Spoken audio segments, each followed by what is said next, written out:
नमस्कार। एनबीसीसी के तिमाही नतीजे आ गए हैं और कहानी में सच कहूं तो एक मजेदार ट्विस्ट है। कुछ बहुत अच्छी खबरें हैं तो कुछ ऐसी बातें भी हैं जिन पर ध्यान देना बेहद जरूरी है। चलिए इसे आसान भाषा में समझते हैं। तो सबसे पहले सबसे बड़ी खबर, सीधे मुनाफे की बात करते हैं। 172.5 करोड़ रुपए। जी हाँ, ये है इस तिमाही में कंपनी का नेट प्रॉफिट। शुरुआत तो काफी दमदार लग रही है ना? तो आज हम क्या क्या देखने वाले हैं? पहले इन शानदार नंबर्स पर नजर डालेंगे, फिर समझेंगे कि आखिर ये पैसा आ कहां से रहा है। उसके बाद रिपोर्ट की कुछ बारीकियों में गोता लगाएंगे जहां असली कहानी छुपी है। और हाँ, कंपनी की बड़ी समस्याओं और भविष्य के प्लान्स पर भी बात करेंगे। तो चलिए सबसे पहले इन हेडलाइन नंबर्स को ही पकड़ते हैं। देखिए, पिछले साल के मुकाबले रेवेन्यू 13% बढ़ा है, जो कि अच्छा है, लेकिन असली कहानी तो मुनाफे में है। नेट प्रॉफिट में पूरे 39% का जबरदस्त उछाल आया है। इससे साफ पता चलता है कि ऑपरेशन के लिहाज से ये तिमाही कंपनी के लिए बहुत ही शानदार रही है। और यहीं पर हमें एक ग्रीन फ्लैग भी मिलता है। कंपनी ने अपने शेयर धारकों के लिए डिविडेंड यानी लाभांश का ऐलान किया है। जब कोई कंपनी ऐसा करती है ना, तो ये एक तरह से मैनेजमेंट का अपनी कंपनी के फाइनेंस पर भरोसा दिखाता है।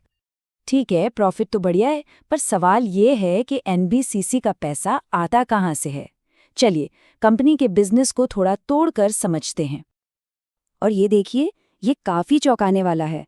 कंपनी के लगभग सारी कमाई मतलब 98% सिर्फ एक ही चीज से आती है, प्रोजेक्ट मैनेजमेंट कंसल्टेंसी यानी पीएमसी। मतलब एनबीसीसी का मुख्य काम दूसरों के बड़े बड़े प्रोजेक्ट्स को मैनेज करना है, और यही उसका असली कमाई का इंजन है। रियल एस्टेट और कंस्ट्रक्शन का हिस्सा तो नाम मात्र का है। यहाँ तक तो कहानी बहुत अच्छी चल रही थी, है ना? लेकिन अब जरा रिपोर्ट के उन पन्नों को पलटते हैं जिन पर ऑडिटर्स ने खास तौर पर उंगली रखी है। फाइनेंशियल रिपोर्ट्स में एक टर्म होता है एम्फेसिस ऑफ मैटर। इसे ऐसे समझिए कि ऑडिटर कह रहा हो, भाई देखो, हिसाब किताब तो सब सही दिखाया गया है, लेकिन ये वाली बात जरूर पढ़ लेना, ये बहुत जरूरी है। ये एक तरह का वार्निंग साइन होता है। और यहीं से शुरू होते हैं असली रेड फ्लैग्स। ये वो पुरानी समस्याएं हैं जो आज भी कंपनी का पीछा नहीं छोड़ रही हैं। ये नंबर देखिए, 469 करोड़ रुपए। ये वो भारी भरकम रकम है जो कंपनी को सिर्फ 8 बिगड़े हुए प्रोजेक्ट की वजह से हुए नुकसान के लिए अलग से निकालकर रखनी पड़ी है। तो ये है पहला और सबसे बड़ा रेड फ्लैग, गुरुग्राम का ग्रीन व्यू प्रोजेक्ट। सोचिए, एक बिल्डिंग बनाई जिसमें ढांचागत दरारें आ गईं, लोगों को अपने घर खाली करने पड़े। अब कंपनी या तो खरीदारों को पैसा लौटा रही है या फिर से फ्लैट बनाकर दे रही है। ऊपर से कॉन्ट्रैक्टर पर 750 करोड़ का केस और 25 छोटे मोटे केस अलग से चल रहे हैं। मतलब एक प्रोजेक्ट ने कंपनी को बुरी तरह उलझा दिया है। और बात सिर्फ गुरुग्राम पर खत्म नहीं होती, लिस्ट लंबी है। ये दूसरा रेड फ्लैग है। नया रायपुर में 2014 से जमीन खाली पड़ी है, काम शुरू ही नहीं हुआ।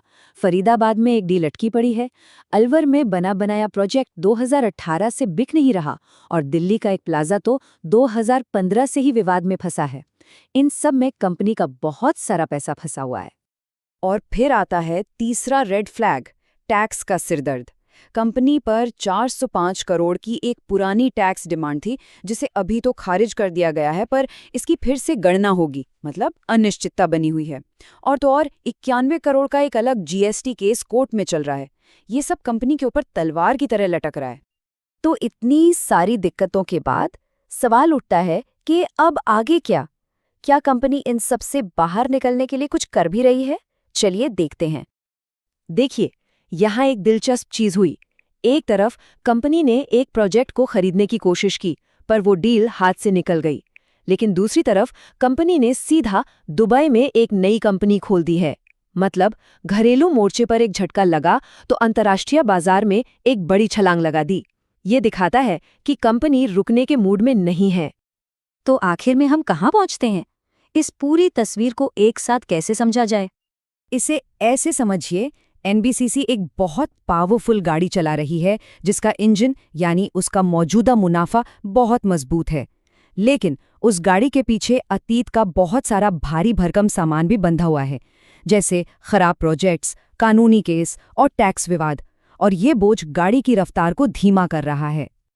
तो सबसे बड़ा सवाल यही है, एक तरफ शानदार मुनाफा है और दूसरी तरफ अतीत की परेशानियां। क्या एनबीसीसी अपने मुनाफे के दम पर इस बोझ से छुटकारा पाकर एक साफ सुथरे भविष्य की तरफ बढ़ पाएगी? इसका जवाब तो सिर्फ वक्त ही देगा।